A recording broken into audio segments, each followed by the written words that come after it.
اور ان پیغمبروں کے بعد انہی کے قدموں پر ہم نے عیسیٰ ابن مریم کو بھیجا جو اپنے سے پہلے کی کتاب تورات کی تصدیق کرتے تھے، اور ان کو انجیل عنایت کی جس میں ہدایت اور نور ہے، اور تورات کی جو اس سے پہلی کتاب ہے تصدیق کرتی ہے اور پرہیزگاروں کو راہ بتاتی اور نصیحت کرتی ہے۔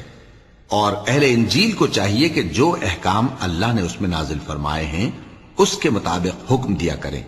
اور جو اللہ کے نازل کیے ہوئے احکام کے مطابق حکم نہ دے گا تو ایسے لوگ نافرمان ہیں۔ اور اے پیغمبر، ہم نے تم پر سچی کتاب نازل کی ہے جو اپنے سے پہلی کتابوں کی تصدیق کرتی ہے اور ان سب پر نگہبان ہے، تو جو حکم اللہ نے نازل فرمایا ہے اس کے مطابق ان کے درمیان فیصلہ کرنا، اور حق جو تمہارے پاس آ چکا ہے اس کو چھوڑ کر ان کی خواہشوں کی پیروی نہ کرنا۔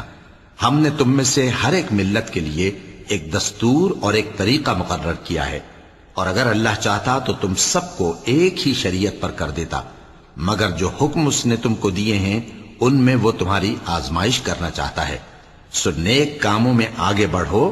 تم سب کو اللہ کی طرف لوٹ کر جانا ہے، پھر جن باتوں میں تم کو اختلاف تھا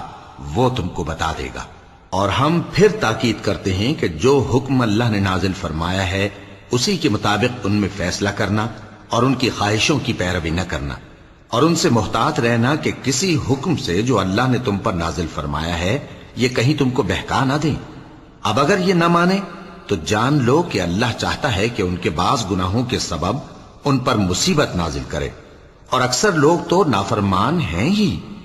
پس کیا یہ زمانے جاہلیت کے سے فیصلے کے خواہش مند ہیں؟ اور جو لوگ یقین رکھتے ہیں ان کے لیے اللہ سے اچھا فیصلہ کس کا ہوگا؟